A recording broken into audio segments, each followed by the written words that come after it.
जिसकी मेलोडी बोलती है वो बॉर्डर जैसी लार्जर देन लाइफ फिल्म में जब आता है,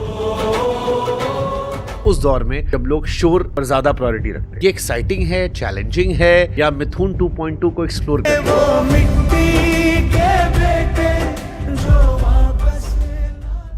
बॉर्डर एक ऐसी विरासत है कि हर भारतीय उसके ऊपर एक ओनरशिप मानता ही मानता है, तो वो एक जिम्मेदारी वाली बात है। गदर 2 में पहली बार आपने इस बड़े पैमाने पर रीमेक किया। ओ घर आजा परदेसी। सनी देओल वहां भी थे जी, सनी पाजी यहाँ भी हैं जी। अब 2.5 किलो के हाथ पे एक रोमांटिक गाना फिट करना आसान होता है? मैं ऑनेस्टली शिवंकर फॉर्मूलाज में यकीन नहीं रखता। मुझे लगता है संगीत वार्तालाप है।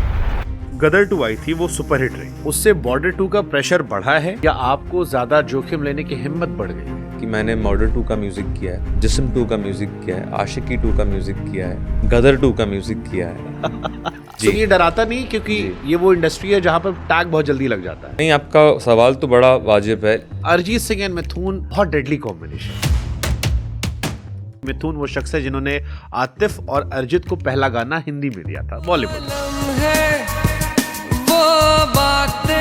फिर मोहब्बत करने चला है। संदेशे आते, जैसे हमने जब पहली बार 4 नाम दिए, सोनू निगम गा रहे हैं, जिसे अरिजीत सिंह गा रहे हैं, जिसे विशाल मिश्रा गा रहे हैं, दिलजीत गा रहे हैं, ये कॉम्बिनेशन बहुत बड़ा था। इसमें अरिजीत थोड़ा कम क्यों है बॉर्डर 2? कई लोग सोचते थे कि और ज्यादा दिखेगा। जो गुड़ियों से खेले वो गुड़िया यार। मिट्टी के बेटे शुरू में शायद अरिजीत गाने वाले थे, बाद में सोनू जी ने गाए। ये रूमर सच है, लेकिन इसका अगर एक रिप्राइज वर्जन आप निकाल देंगे तो हम बुरा नहीं मानेंगे। कुछ दर्द कभी सोते ही नहीं, वनवास खत्म होते ही नहीं, चौखट पे दिए जलते ही रहे, कुछ राम कभी लौटे ही नहीं। कुछ राम कभी लौटे। Manoj Muntashir at his best. उनका तो मुझे लगता है कि उन्होंने अपनी सीमा को भी पार कर दिया इस गाने में। कैसे तय करते हो कि ये गाना अरिजीत गाएगा, ये गाना विशाल गाएगा, ये गाना जुबिन नौटियाल गाएंगे, ये गाना कोई और गाएगा? एक गाना था हमें जब से मोहब्बत, अलका जी ने क्या खूबसूरती से गाया था। हमें जब से मोहब्बत हो गई है। अब मेरे मित्र पलक ने गाया है, जो आपकी धर्मपत्नी भी है। पर आपके क्या विचार थे, आपको क्या लगा? मुझे बहुत खूबसूरत लगी वो आवाज। मैंने पलक जी। से शिकायत की थी कि शादी के पहले मिथुन बहुत गाने देते थे आपको, शादी के बाद थोड़े कम कर दिए। बॉलीवुड में बहुत सारे कैंप्स हैं, विशाल हर खेमे में। मुझे लगता है आग का कोई खेमा हो ही नहीं सकता। वो जहाँ पर जाता है वो उस क्षेत्र को अपना बना लेता है। जावेद साहब ने भी एक स्टेटमेंट दे दिया था कि इसका मतलब कुछ नया काम नहीं हो रहा है, अगर आप 4 गाने उठा ले रहे हो इसीलिए मैं काम नहीं कर रहा। ये थोड़ा सा आप लोग के लिए पेनफुल था? मतलब उनकी बात भी बड़ी अच्छी बात उन्होंने कही कि कुछ नया होना चाहिए और इसीलिए हमने मिट्टी के बेटे बनाया। सैयारा की तड़प या बॉर्डर 2 का देशभक्ति का जुनून, मिथुन किधर ज्यादा अपने आप को करीब पाते हैं? जब मैं INS विक्रांत पे गया, हम देखते हैं कि कैसे INS विक्रांत सीना तान कर खड़ा हुआ है और भारत की सीमा की रक्षा कर रहा है, तो हमें दोबारा एहसास होता है कि कितना सौभाग्य है हिंदुस्तानी होना। सबसे बड़ा रोमांस यही, इससे बड़ा कोई रोमांस नहीं। गदर 2 में आपने उदित जी को गवा दिया। उड़ जा काले कावा तेरे मुंह बिच खंड पावा। बॉर्डर 2 आई, आपने रूप जी को वापस गवा दिया। तो चलो कुछ फैंस कह रहे थे कुमार सानू की भी किसी फिल्म का रिक्रिएशन कर दीजिए। आपके शब्दों का सम्मान करते हुए मैं ये वादा करता हूँ कि मैं डेफिनेटली ये करूँगा और आपको भेजूंगा। मुझे लगता नहीं है कि इस जनरेशन में मिथुन से बेहतर कोई उनका बेस्ट निकाल सकता है। मैं अपना ओरिजिनल गाना उनके साथ करूँगा, बट उसमें हे जरूर रखेगा। That's Kumar Sanu signature.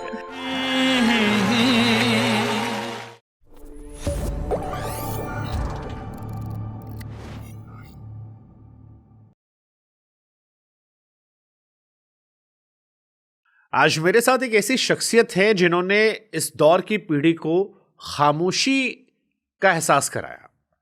ये वो हैं जिन्होंने तुम ही हो से मोहब्बत के दौर की शुरुआत की, फिर भी तुमको चाहूंगा से वफा करना सिखाया, उसके बाद चल घर चले से जो मेलोडी दी वो हर दिल को सुकून दे रही थी, जिनकी सैयारा की धुन ने हम सबको रुलाया, और अब गदर 2 के बाद वो बॉर्डर 2 से देशभक्ति का ऐसा जज्बा जगा रहे हैं जो आने वाली पीढ़ियों के लिए मिसाल बनने वाला है। मिथुन, बहुत बहुत स्वागत है आपका। बहुत आभार, आपने मुझे आपके शोबे बुलाया शुभम। हर बार आपको देखना बड़ा सुकून में होता है, लेकिन मेरे जहन में एक ही सवाल आता है कि मिथुन वो हैं जो खामोशी से अपनी बातों को रखते हैं उस दौर में जब लोग शोर पर ज्यादा प्रायोरिटी रखते हैं। जी जी। ऐसे में जिसकी मेलोडी बोलती है जी, वो बॉर्डर जैसी लार्जर देन लाइफ फिल्म में जब आता है, एक वॉर फिल्म जो इंडिया की शायद अब तक की हिस्ट्री की ग्रेटेस्ट वॉर फिल्म में से एक है, ये एक्साइटिंग है, चैलेंजिंग है, लेगेसी को कंटिन्यू करना है, या मिथुन 2.2 को एक्सप्लोर करना है? देखिए, प्राथमिकता तो यही होती है कि हमें जो कहानी दी गई है, जैसे बॉर्डर अपने आप में एक लेगेसी है, और मुझे लगता है वो एक भारतीय विरासत है। बॉर्डर एक ऐसी विरासत है जिसके ऊपर सिर्फ निधि दत्ता या प्रोड्यूसर्स नहीं, पर मुझे लगता है कि हर भारतीय उसके ऊपर एक ओनरशिप मानता ही मानता है। तो वो एक जिम्मेदारी वाली बात है। मेरे लिए यही है कि वो पहले एक दुनिया में हम प्रवेश करते हैं, और उसके बाद प्रथम है कहानी क्या है, हमारे किरदार क्या हैं, और उस कहानी को संगीत के द्वारा रचना है। तो अगर वो प्राथमिकता रहती है तो मुझे लगता है प्रेशर अपने आप घट जाता है और आप कहानी के साथ वफादार रहते हैं। आप कितने साल की थी जब बॉर्डर आई थी? मैं लगभग 10-11 साल का रहा हूँ। किस क्लास में थे? मैं 5वीं कक्षा में रहा हूँ। बॉर्डर की क्या मेमोरीज थी आपकी उस टाइम? मेरी मेमोरीज़ ये है कि हाँ, हमारे स्कूल बस में जो है बॉर्डर वन के गाने बजते थे, और मुझे याद है कि जो हम सब दोस्त थे और जितने भी सारे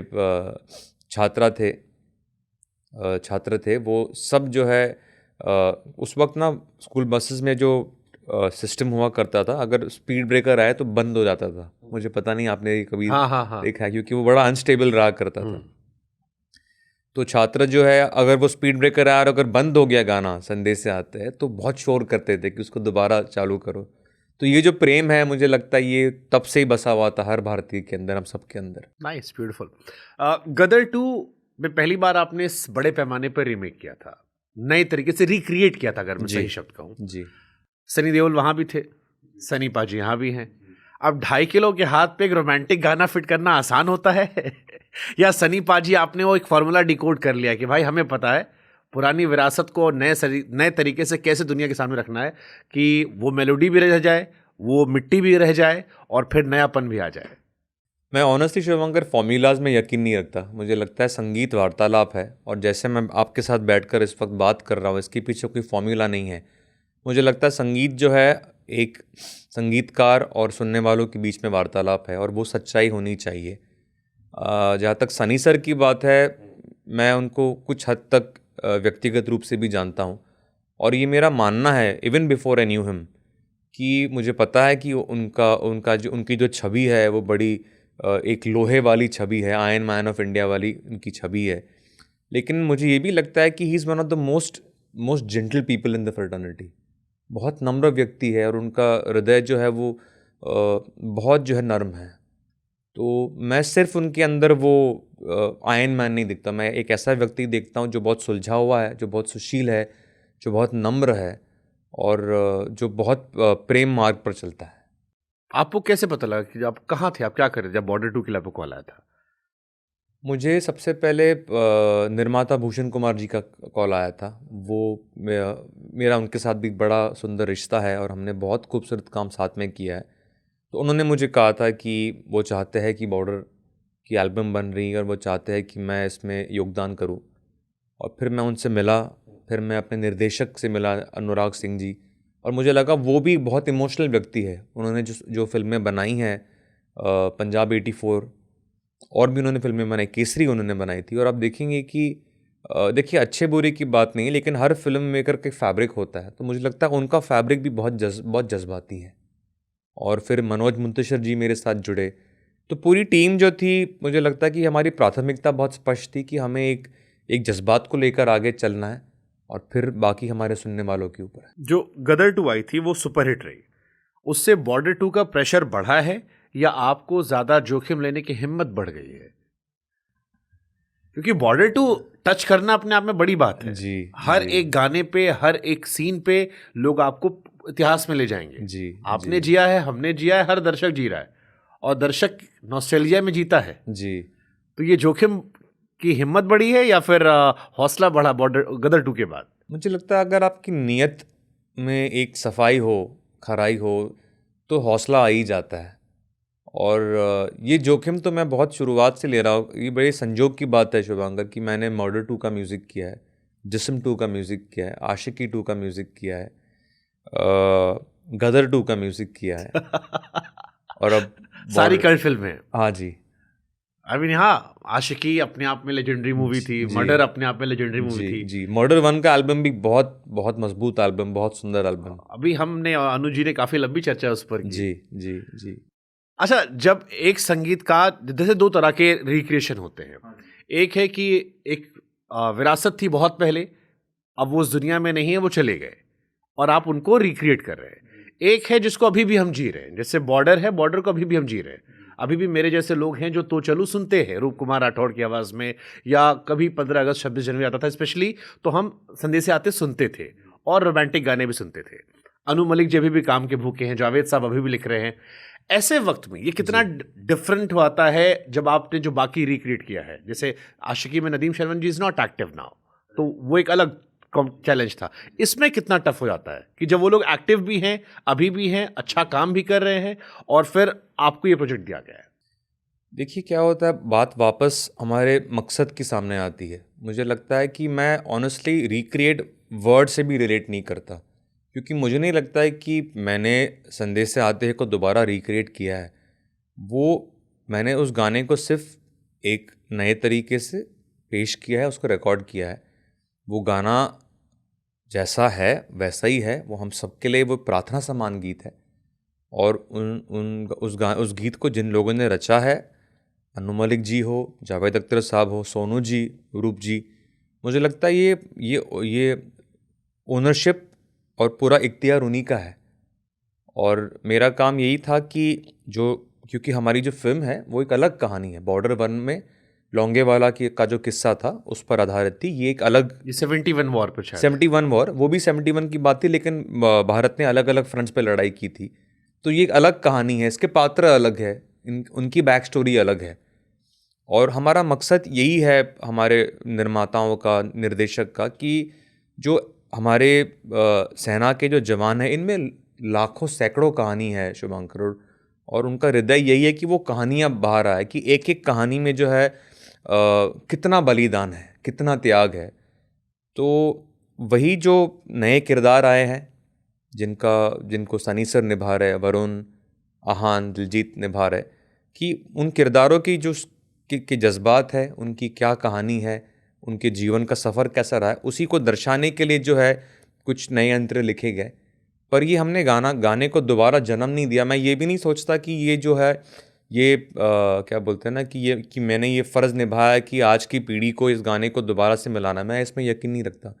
मुझे लगता है कि अगर वो पीढ़ी, आज की पीढ़ी बड़ी समझदार है, जैसे आपने कहा, लोग को संदेश से आते हैं से जुड़ने के लिए बॉर्डर 2 का म्यूज़िक सुनने की ज़रूरत नहीं है। वो लोग स्पॉटिफाई पे जाएंगे, यूट्यूब पर जाएंगे, बॉर्डर 1 सुनेंगे, और वो बड़ा है, वो तो क्या कहते हैं कि वो तो पितामह एल्बम है, वो तो दैट्स द फादर एल्बम, तो उसी को सुनेंगे। हमने सिर्फ इन किरदारों के साथ न्याय करने के लिए ये एक नया जो है उसकी धारा निकाली है।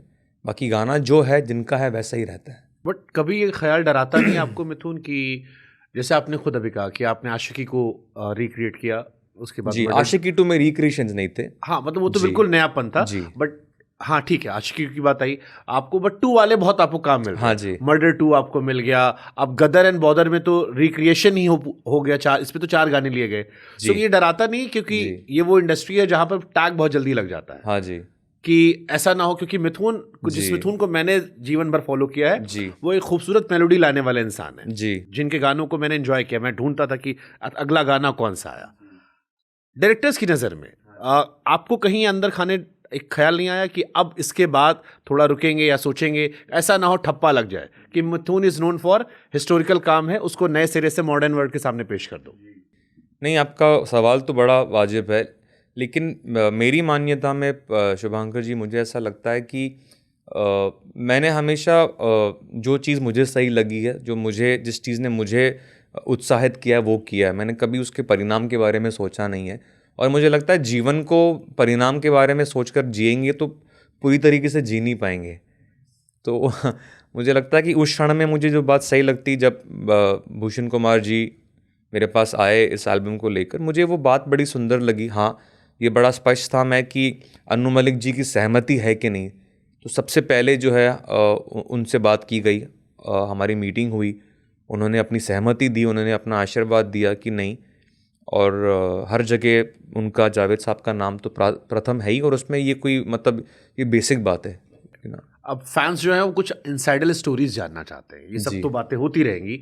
असली कहानी है बॉर्डर 2 के क्रिएशन में इनसाइडर क्या था। जैसे हमने जब पहली बार 4 नाम देखे कि एक ऐसा गाना आ रहा है जिसे सोनू निगम गा रहे हैं, जिसे अरिजीत सिंह गा रहे हैं, जिसे विशाल मिश्रा गा रहे हैं, दिलजीत गा रहे हैं, हमें लगा यार ये कॉम्बिनेशन बहुत बड़ा था, ये मिथुन कॉम्बिनेशन था कि साल का सबसे बड़ा जो एक हम गाना पेश करने वाले हैं, which is number 1 right now.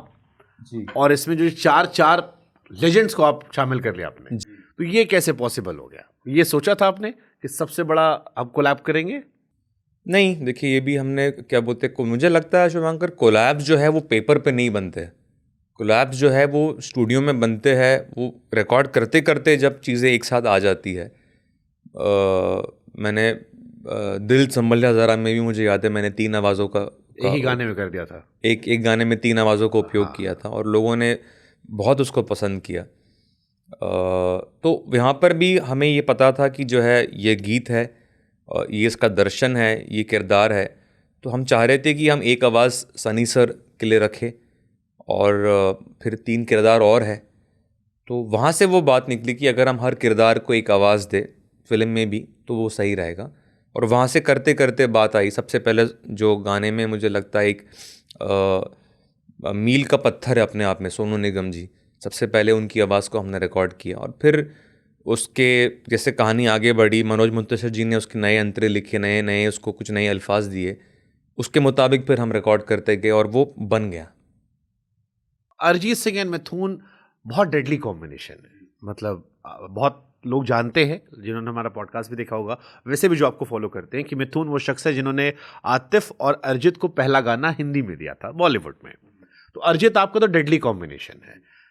संदेशे आते और या बॉर्डर 2 में अरिजीत, और कई लोग सोचते थे कि और ज्यादा दिखेंगे, जी अरिजीत थोड़े कम दिखे, सोनू जी विशाल जो है वो ज्यादा रहे जी। अरिजीत बिजी ज्यादा थे या इस फिल्म के हिसाब से आपको लगा ये लोग ज्यादा सूट है? क्योंकि आप और अरिजीत कॉम्बिनेशन डेडली है। मिथुन का एक गाना भी आता है जी, सैयारा में आया तो वो अरिजीत के साथ था जी। मैं कोई फिल्म उठाता हूँ पुरानी, आशिकी आ गई या कहीं भी आ गई, मिथुन अरिजीत, ये कैसा है? मैं मानता हूँ मिथुन का गाना है तो अरिजीत गा रहे होंगे जी, और वो बहुत अच्छा कॉम्बिनेशन। जैसे कभी नदीम श्रवण कुमार शानू का था, अनु मलिक कुमार शानू था, कि वो आंख बंद करके सुपरहिट टैग है जी। इसमें अरिजीत थोड़ा कम क्यों है बॉर्डर 2 में? देखिए यहाँ वापस ही मैं ये बात कहूँगा कि ये कोई सोच कर किया हुआ नहीं है। हम लोग जब स्टूडियो में बैठते हैं तो हम ये नहीं सोच कर बैठते कि आज हमें किस गायक से गाना गवाना है या किस से नहीं गवाना। ये इस किस्म के विचार मेरे स्टूडियो में तो बिल्कुल नहीं होते। यही होता है कि आज का जो विचार है उसको कैसे, उसके साथ हम कैसे वफादार रहें, आज जो ख्याल आ रहा है उसको किस खूबसूरती से कैसे निभाए। उसमें गायक हो, मैं लेखक भी जो होते हैं, मैं इस फिल्म में मैंने मनोज मुंतशिर जी के साथ काम किया है, मैं सईद कादरी साहब के साथ भी काम करता हूँ। तो यहाँ पर भी कोई ऐसा नहीं होता कि हम चुनाव करते कि चलो अब ऐसा करते हैं। मुझे लगता है कि एक विचार होता है और एक फिल्म की एक भाषा होती है, उसमें एक आवाज़ होती है, उसका एक इमोशन होता है, और उस वक्त उस इमोशन में जो बैठता है वो दैट बिकम्स द। मैं और इजी करता हूँ मिथुन से। एक गाना आपने कंपोज किया जी, अब क्योंकि सिंगर तो लास्ट में आता है, हाँ जी, पहले आपको बताया गया कि ये गाना कंपोज करना है, फिर आपने राइटर साथ बैठे, फिर सबने मिलकर धुन बना ली जी, फाइनल क्रिएशन सब कुछ हो गया, हाँ जी। अब कैसे तय करते हो कि ये गाना अरिजीत गाएगा, ये गाना विशाल गाएगा, ये गाना जुबिन नौटियाल गाएंगे, ये गाना कोई और गाएगा? मैंने पिछली बार भी आपसे कहा था कि इसके 2-3 पहलू होते हैं। एक तो उसका टेक्निकल पहलू होता है कि हर गायक की अपनी एक रेंज होती है। हर गायक जो है एक पर्टिकुलर रेंज में बहुत खूबसूरत साउंड करता है, या एक कंपोज़र जो है उनको उस रेंज में इस्तेमाल करना चाहता है, उसका दर्शन होता है। कुछ गायक के रेंज बड़े होते हैं, कुछ की सीमित होती है, लेकिन हर कोई अपने रेंज में चमकता है टेक्निकली अगर देखा जाए तो। इसके अलावा फिर हम ये भी देखते हैं कि ज़मीनी बात होती है कि किरदार कहाँ का है, किरदार किस भाषा में बात करता है, किस भाषा में सोचता है। अगर हम क्या कहते हैं, अगर कैलाश खेर जी को हम इस्तेमाल करते तो उनकी ज़मीनी जो जितनी भी जड़ें हैं उनकी आवाज़ में झलक के निकल के आती है। उस तरफ आपने कहा विशाल मिश्रा है, तो विशाल का उच्चारण बहुत अलग है, उनका एक्सप्रेस करने का तरीका अलग है। तो ये ज़मीनी बात है, टेक्निकल चीज़ें होती है, एक्टर कौन है वो भी एक बड़ा, अगर लिपसिंग हम लोग कर रहे हैं तो फिर आवाज़ मैच होना भी बहुत ज़रूरी है। लिपसिंग नहीं है तो फिर चीज़ें फिर भी थोड़ी सी खुली रहती है। तो ये 3-4 पहलू है जिनके आधार पे हम देखते हैं कि कौन सी आवाज़ बैठेगी, और फिर जब उसका मिलन हो जाता है परफेक्ट, जैसे जब अभी भी मुझे याद है कि तुम्हियों से पहले जब अरिजीत ने दिल संभल जा ज़रा गाया था मेरे स्टूडियो में, तो वो ऐसा सुंदर बैठ गया था कि वो धुन जो है वो उसकी आवाज़ के लिए ही बनी थी। और उसी तरह जब इरफान ने जब जब तेरे पास में आया, जब उसने ये गाया तो इतना सुंदर वो सुनाई दिया कि वो बस बैठ गया। बॉर्डर 2 में 4 गाने आपने बॉर्डर से लिए हैं, हाँ जिसमें गाना है संदेश से आते हैं, तो चलूं, हमें जब से मोहब्बत, हिंदुस्तान। जी। सबसे ज़्यादा पसीने कहाँ छूटे किस गाने को ठीक करने में? पसीने तो नहीं छूटे, बट मुझे लगता है कि जो मैंने बहुत खुद एंजॉय किया वो था हिंदुस्तान। उसमें मैंने, अगर आप देखेंगे तो जो उसका BGM, बॉर्डर 1 की BGM का थीम था जो अनु जी ने बनाया था, उसको इस्तेमाल करके उसके आसपास एक पूरा नया गाना ही रचा है। मेरे लिए सरप्राइज था मोहित चौहान का नाम वहाँ देखना। हाँ जी, बहुत बड़ा सरप्राइज था। मतलब I never imagine Mithun and Mohit Chauhan, मैंने कहा ये अनएक्सपेक्टेड था। हाँ जी। बी प्राक एंड मोहित चौहान। जी बिल्कुल, क्योंकि अब देखिए मैं आपको जो रेंज की बात कर रहा था, तो मोहित जी का एक रेंज है, उनकी आवाज़ मिड्स में बड़ी सुंदर निकल के आती है, और मैंने जो गाने की जो पहली स्थाई है मैंने वहाँ से उसको शुरू किया है। मेरी उम्र लेके वतना जीवे जिंदाबाद, यहाँ पर मैंने मोहित जी को इस्तेमाल किया है। जब उसका सुर बदलता है और हम ऑक्टेव ऊपर जाते हैं, ऑक्टेव मतलब 8 सुर ऊपर बराबर, तो जब हम वहाँ पर ऊपर जाते हैं तो वहाँ पर मैंने बी प्राक की आवाज़ इस्तेमाल की, क्योंकि उस रजिस्टर में बी प्राक बहुत चमकते हैं। तो लोगों को अच्छा लगे बुरा लगे, लेकिन मेरा दर्शन ये होता है। और वो गीत को मैंने INS विक्रांत पे लाइव परफॉर्म किया, मैंने खुद गाया उसको 50 म्यूजिशियंस के साथ। मुझे बहुत आनंद आया उस गाने के ऊपर काम करते हुए, और उसको भी दोबारा मनोज जी ने लिखा है, और मुझे लगता है बहुत सामर्थ्यपूर्वक शब्द उन्होंने मुझे दिए उस गीत के लिए। वो जवानी क्या उड़ जाए बन के धूल। ब्यूटीफुल। एक गाना था हमें जब से मोहब्बत। हाँ जी। अनु मलिक जी बता रहे थे कल हमें कि अलका जी ने क्या खूबसूरती से गाया था जब वो गाना आया था। अलका जी और सोनू निगम ने जब वो गाना गाया था तो उन्होंने कहा कि हम सब मंत्रमुग्ध हो गए थे। जी। अब मेरे मित्र पलक ने गाया है जी, जो आपकी धर्मपत्नी भी है। हमें जब से मोहब्बत है, सोनू जी तो वही थे, अलका जी जो अनडिस्प्यूटेड क्वीन है 90s की। मैं हमेशा कहता हूं कि लोग कुमार सानू उदित नारायण में उलझे रहते हैं, लोग ये भूल जाते हैं कि कुमार सानू उदित नारायण सोनू निगम जितने भी गाने गा रहे थे उनमें 80% गानों में अलका जी ही थी। सो अलका जी की लेगेसी को पलक को जब मिली, ये कितना बड़ा चैलेंज था, क्योंकि ये तो वो जोन था जहां पर आप मास्टर है जी रोमांटिक गानों में। और हमें जब से मोहब्बत एक बहुत खूबसूरत रोमांटिक गाना है। जी जी, तो पलक क्यों, और कितना चैलेंज आप दोनों के लिए था? ये बहुत ज़रूरी था, मैं कहूँगा, क्योंकि अलका जी की लेगेसी बहुत बड़ी है।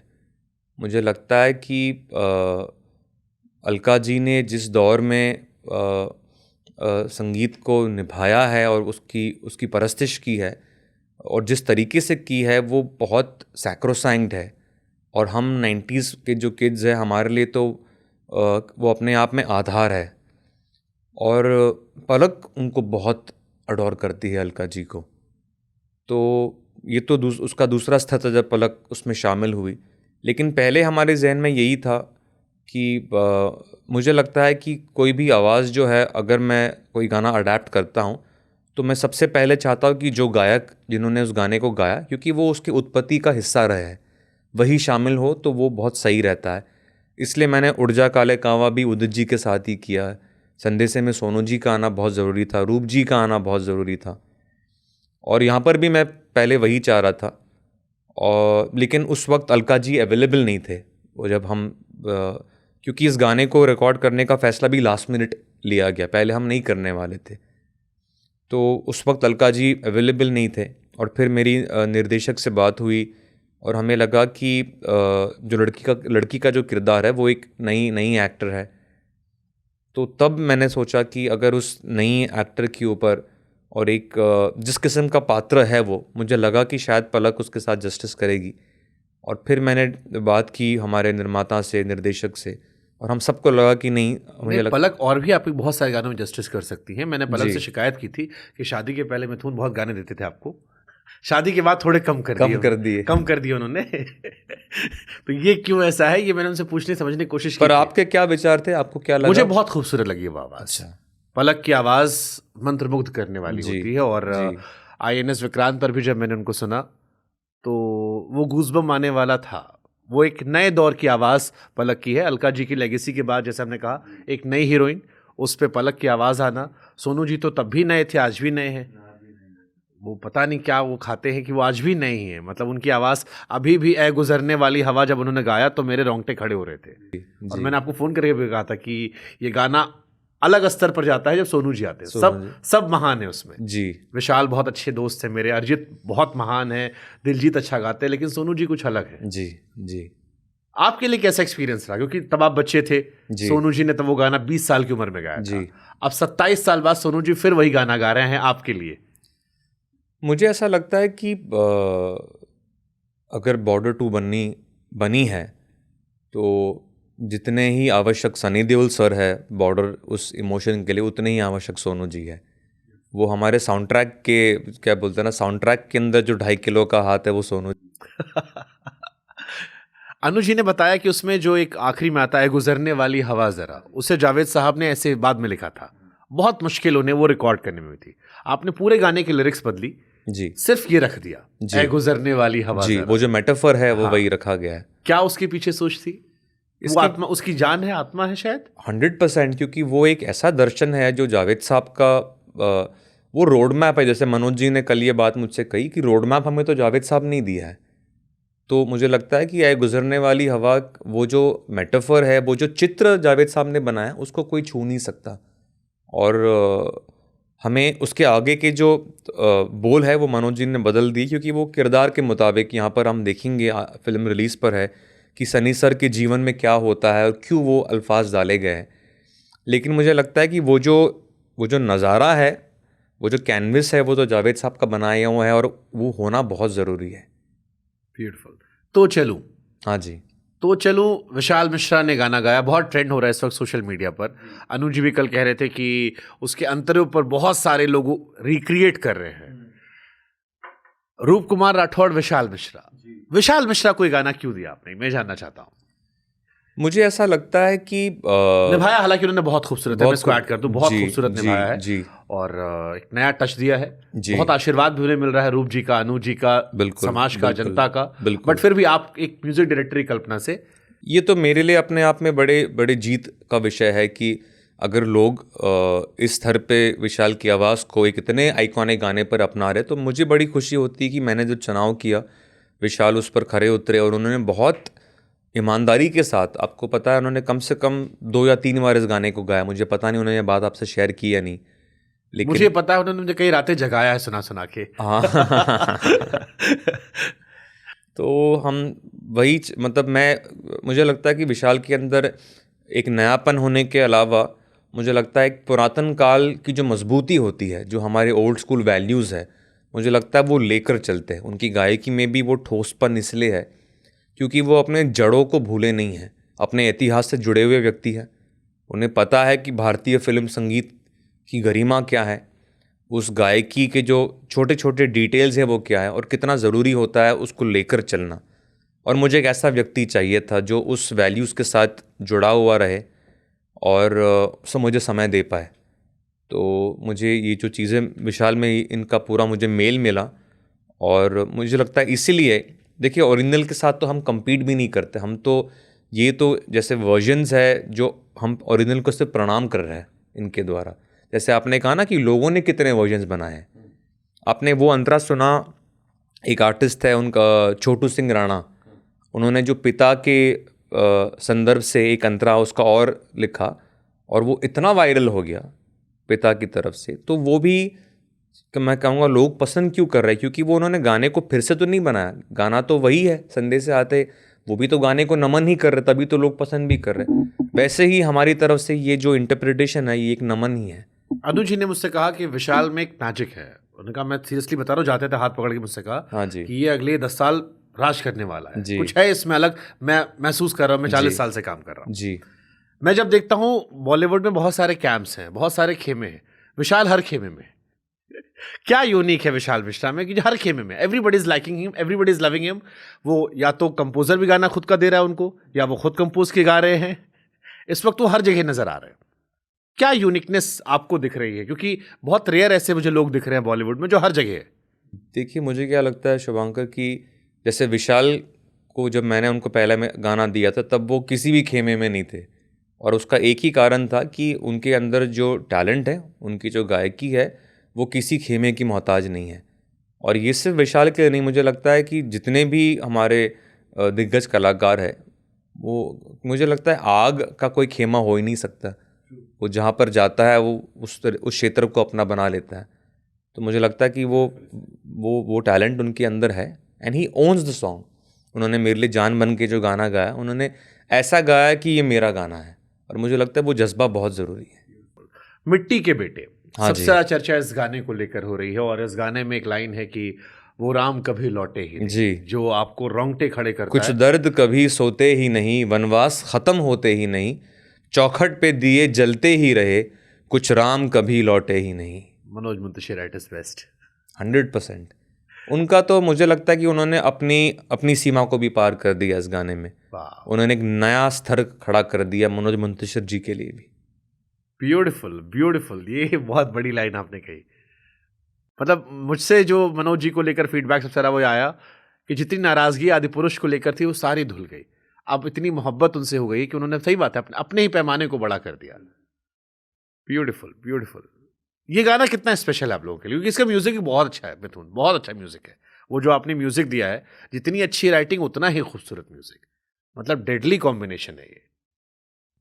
बहुत ख़ास गाना है मेरे लिए। अगर आप कहेंगे कि बॉर्डर 2 के एल्बम से वो कौन सी चीज़ है जो मैं अपने दिल में हमेशा के लिए रखूँगा, तो वो मिट्टी के बेटे है। जैसे बॉर्डर की लेगेसी 27 साल बाद भी है, आप ये मानते हो कि ये जो गाना है या इसमें जो आपका संगीत है वो अगले 20-25 सालों में संयोजा जाएगा?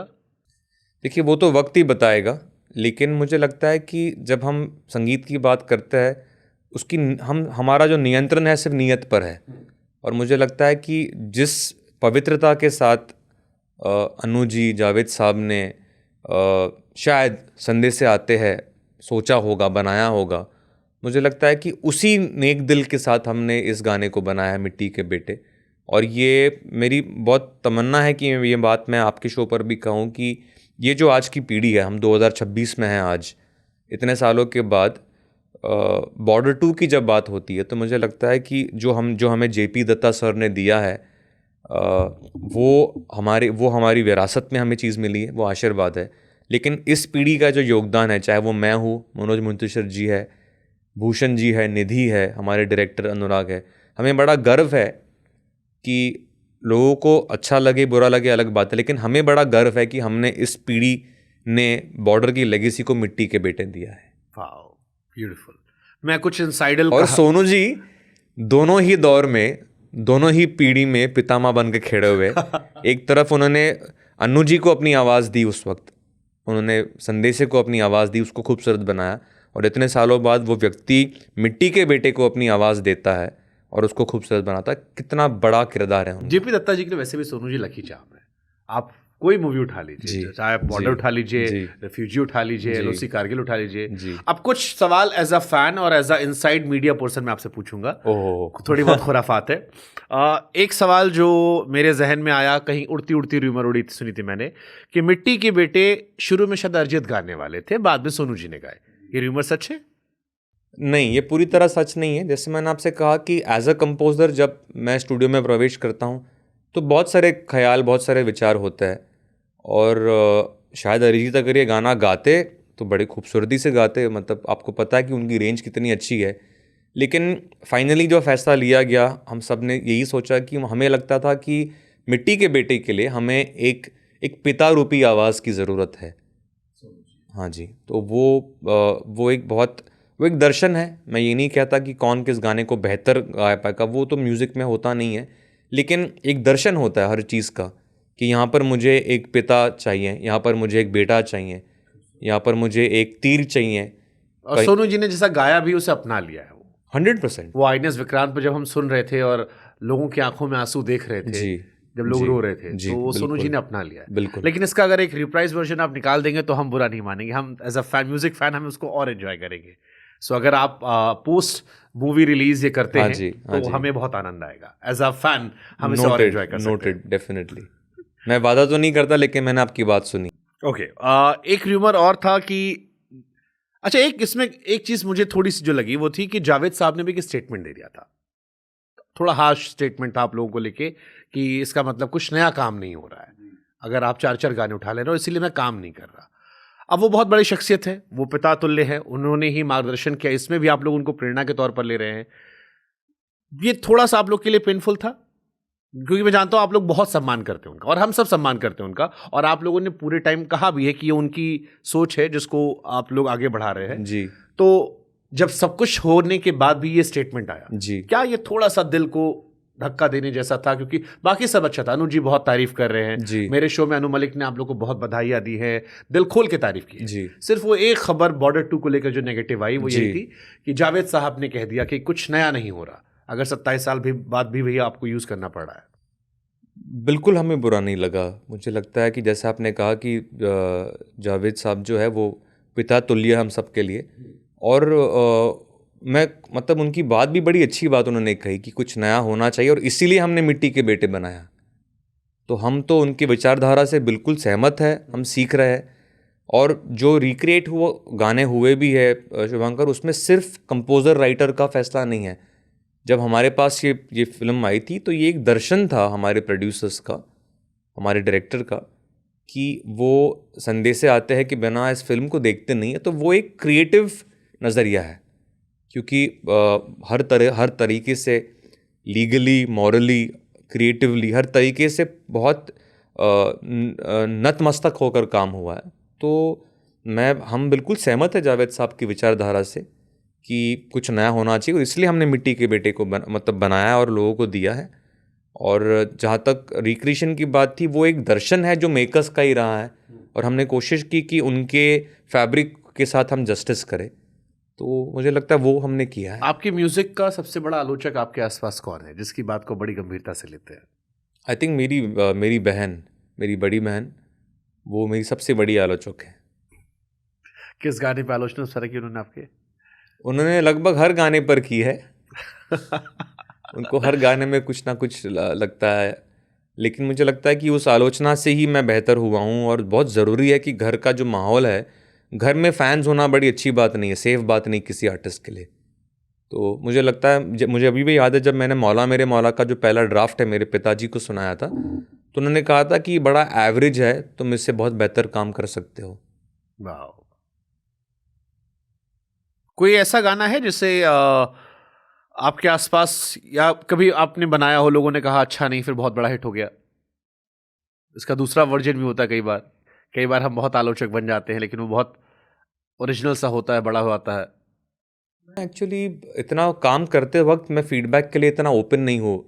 हाँ, रिलीज़ होने के बाद बिल्कुल गाना मेरे सुनने वालों का है, वो जो उनको सही लगे नहीं लगे, लेकिन जब आप काम करते हो ना, मुझे लगता है उस वक्त मैं इतना ओपन नहीं हूँ फीडबैक के लिए। मुझे लगता है कि आर्टिस्ट का कन्विक्शन बहुत ज़रूरी है कि नहीं, मैं इस चीज़ को ऐसे देखता हूँ, इसलिए मैं गाने रिलीज़ होने से पहले बहुत लोगों को सुनाता भी नहीं हूँ। नाइस, सुनाना चाहिए, वैसे अच्छी बात होती है। सैयारा की तड़प या बॉर्डर 2 का देशभक्ति का जुनून, मिथुन किधर ज़्यादा अपने आप को करीब पाते हैं? जब मैं आईएनएस विक्रांत पे गया शुभंकर, मैं अपने दर्शकों को भी ये बोलना चाहूँगा कि वहाँ जब हम ऐसे स्तर पर जाते हैं और हम वहाँ पर देखते हैं, वहाँ का प्रोटोकॉल देखते हैं, वहाँ का अनुशासन देखते हैं, और हम देखते हैं कि कैसे आईएनएस विक्रांत सीना तान कर खड़ा हुआ है और भारत की सीमा की रक्षा कर रहा है, तो हमें दोबारा एहसास होता है कि कितना सौभाग्य है हिंदुस्तानी होना। ये मैंने वहाँ पे वाकई में महसूस किया जब मैंने वहाँ पे परफॉर्म किया। मुझे पता नहीं ये बात विजुअल्स में आप तक पहुँची कि नहीं, लेकिन मेरी बॉडी लैंग्वेज में वो मतलब मुझे महसूस हुआ कि मैं एक हिंदुस्तानी कलाकार हूँ, और आज मैं एक आर्टिस्ट भी नहीं हूँ, आज मैं एक स्टार भी नहीं हूँ, आज मैं एक हिंदुस्तानी होने के नाते यहाँ पर यह नारा लगा रहा हूँ कि हिंदुस्तान हिंदुस्तान मेरी जान, मेरी आन, मेरी शान। तो ये जो जज्बा है, मुझे लगता है ये हर सबसे बड़ा रोमांस यही, इससे बड़ा कोई रोमांस नहीं है। इसी को लेकर एक सवाल मैंने लिखा था कि समंदर की लहरों के बीच जब ये आपको एहसास हुआ कि बॉर्डर सिर्फ ज़मीन नहीं है, पानी भी है, और आप नेवी के बीच में खड़े होकर ये जी। गाना गा रहे थे, क्या इस फिल्म में नेवी को लेकर भी कुछ खास है या भविष्य में हम कुछ देखेंगे? क्योंकि वहाँ आप तो नेवी वालों के बीच में थे, आई एम श्योर वहाँ ये डिमांड भी आई होगी कि अक्सर गाने थल सेना को लेकर हो जाते हैं, नेवी को लेकर थोड़ा छूट जाता है। देखिए, वो जब मेरा ऐसा मानना है, जैसे जब मैं वहाँ पर था और हम उन लोग को सलाम कर रहे थे, तो मैं उनके बीच में कोई मैं वो क्या कहते हैं ना, मैं वो डिफरेंस नहीं देखता। मुझे लगता है कि जब हम भारतीय सेना की बात करते हैं, उसमें तीनों शाखाएं शामिल हैं, और बॉर्डर 2 में आप तीनों किरदार देखेंगे, तीनों की प्रतिनिधि है फिल्म में। मैंने कवर किया है उस पर कहानियाँ, अच्छा, ओरिजिनल रियल लाइफ स्टोरीज जिन पर बेस्ड हाँ है, जी, हाँ जी। चाहे वो दिलजीत की हो या फिर वरुण की हो या बाकी लोग की, जी, मैंने उस पर अलग अलग स्टोरीज की हैं। जी। और मुझे खुद बड़ा अफसोस हुआ ये जानकर कि मुझे नहीं पता था कि दिलजीत जैसा किरदार निभा रहे हैं। वो हमारी भारतीय वायुसेना के इकलौते ऐसे व्यक्ति हैं जिन्हें परमवीर चक्र मिला था। हाँ, और उनके ऊपर पाकिस्तान में जिस व्यक्ति ने उन्हें शहीद किया था, उस एयर मार्शल ने अपनी किताब में लिखा था कि मैंने इस जैसा पागल इंसान नहीं देखा, जो 6 से लड़ने चला आया और उस दिन मौत के ऊपर उसने तांडव किया था। ओह, वो जो पाकिस्तानी एयरफोर्स ऑफिसर ने उनकी वीरता में लिखा है, वो अपने आप में पढ़कर रोंगटे खड़े करने वाला था।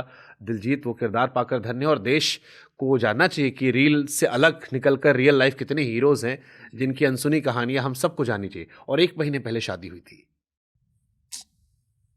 यही बात है कि जब हम ऐसे फिल्म पे काम करते हैं तो हमें एक खिड़की मिलती है कि हमारे देश के जो वाकई में मिट्टी के बेटे हैं, वो मिट्टी कितनी मजबूत है।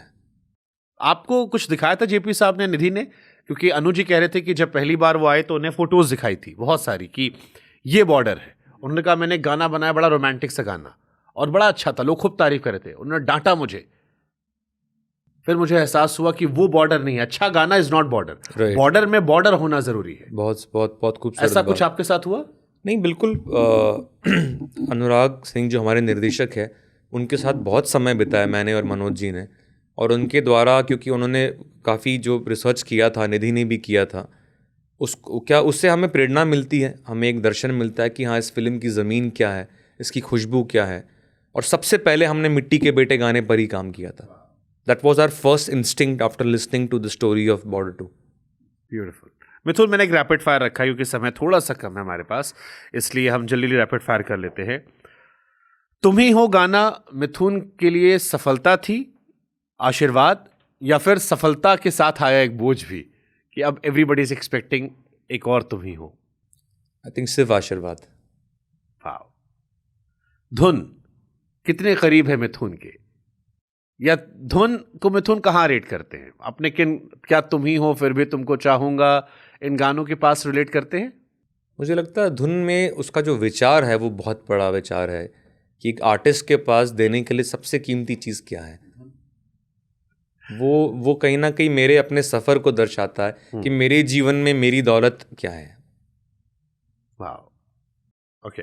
फिर भी तुमको चाहूंगा, इस गाने को कंपोज करते हुए पता था नेशनल एंथम बन जाएगा? किसी गाने को बनाते हुए मुझे नहीं आइडिया होता है कौन सा गाना लोग पसंद करेंगे, बिल्कुल मुझे आइडिया नहीं होता। ओके। उड़जा काले, पुराने लेजेंडरी गाने जो होते हैं, उन्हें जब आप रिकम्पोज करते हो तो जोश ज़्यादा होता है, थॉट ज़्यादा होता है, क्या चलता है मन में? क्योंकि तब उत्तम सिंह थे, अब अनु मलिक है। मुझे लगता है कि सम्मान भाव बहुत ज़रूरी है कि जिसने उस गाने को बनाया है, अगर कल कोई मेरा गाना कोई रिक्रिएट करता है तो मैं डेफिनेटली ये चाहूँगा कि वो लोग ये सोचे कि मैंने कोई चीज़ अगर रखी है, कैसे रखी, क्यों उसको वैसा रखा है, उस पर विचार करे और फिर आगे बढ़े। और मैं वही कोशिश करता हूँ कि मैं बनाने वाले के जज्बात को, उनके विचार को रख कर ही उसके ऊपर काम करूँ। बॉर्डर 2 का कौन सा गाना सबसे ज़्यादा इम्पैक्ट क्रिएट करेगा पिक्चर देख के निकलने के बाद? मेरे जीवन में जो इम्पैक्ट आया है वो मिट्टी के बेटे का है। उस पर काम करते हुए, उसके ऊपर विचार करते हुए, मुझे लगता है मेरे अंदर एक और मजबूत भारतीय फिर से जन्मा है। वाह। पहली बॉर्डर का कोई एक गाना जो आप विश करते काश आपने कंपोज किया होता? कंपोज किया हुआ तो नहीं, क्योंकि मुझे लगता है वो उसके ऊपर पूरा अधिकार अनुज जी का है। लेकिन मुझे लगता है कि तो चलू जो गाना है, मुझे लगता है वो दशकों में एक बार आता है इतना सुंदर गीत। वाह, रूप कुमार राठौड़। आई विश हम अगर उनकी सेहत और अच्छी होती तो हम उन्हें और सुन सकते। थोड़ा सा कई बार किस्मत भी, अलका जी और रूप जी को लेकर दो मुझे बड़ी तकलीफ होती है। एक आर्टिस्ट के तौर पर कभी डर लगता है ये सब?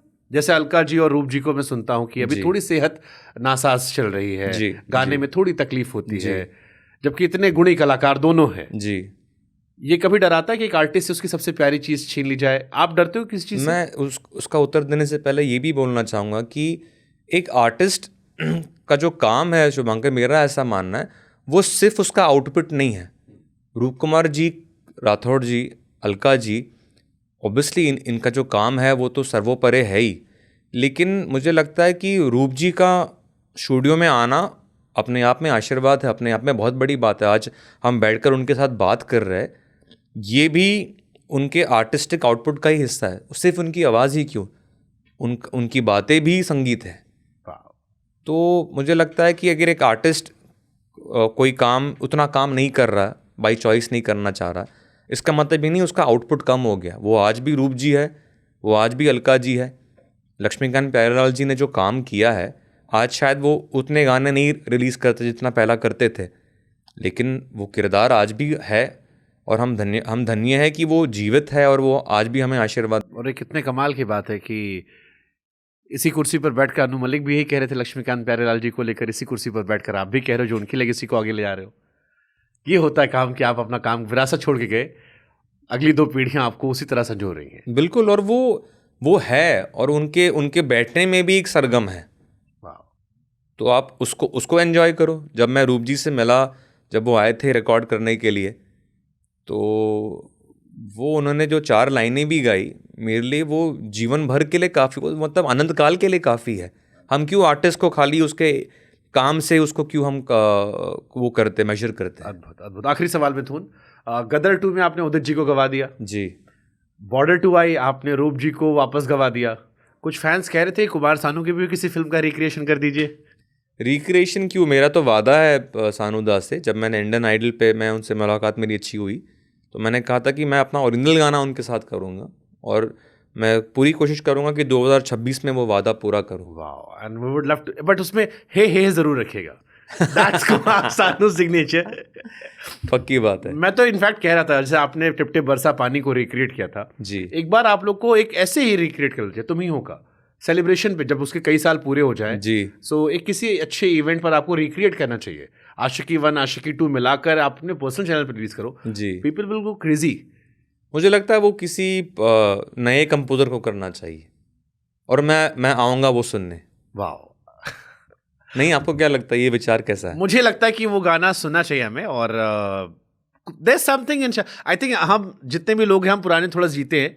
I had a podcast with Kumar Shanuda and I saw जो कमेंट सेक्शन में लव आया था, जी, मतलब वो अनमैचेबल था। जी। लोग एक खूबसूरत गाने का इंतजार कर रहे हैं और मुझे लगता नहीं है कि इस जनरेशन में मिथुन से बेहतर कोई उनसे उनका बेस्ट निकाल सकता है, क्योंकि आप मेलोडी को समझते हैं जी। और वो हमारी मेलोडी के नॉस्टैल्जिया में रहे हुए हैं। तो जी। मुझे लगता है ये 2 कॉम्बिनेशन अगर कहीं भी आए, आपने 4 लाइन में उनसे गवा दी, तो वो गाना फैंस देख देख के पागल कर देंगे। चलिए, आपने इतनी बड़ी बात कही है तो मैं आपके शब्दों का सम्मान करते हुए मैं ये वादा करता हूँ कि मैं डेफिनेटली ये करूँगा और आपको भेजूंगा। I will be more than happy person and I will the first person जो उसको रोज प्रमोट करेगा। Thank you so much Mithun, Thank you, lovely thank meeting you and all the best for border 2। I hope कि melody से आपने हमारा दिल जीता है, अब देशभक्ति की भावना में आप हमें रम दें और ये 26 जनवरी और आने वाली कई 26 जनवरी 15 अगस्त इन गानों के नाम रहे और इनके साथ हम वो जज्बा सीखें जो ना सिर्फ 26 जनवरी 15 अगस्त बल्कि पूरे साल हम लेकर चलें। बिल्कुल। Thank you so much. Thank you so much.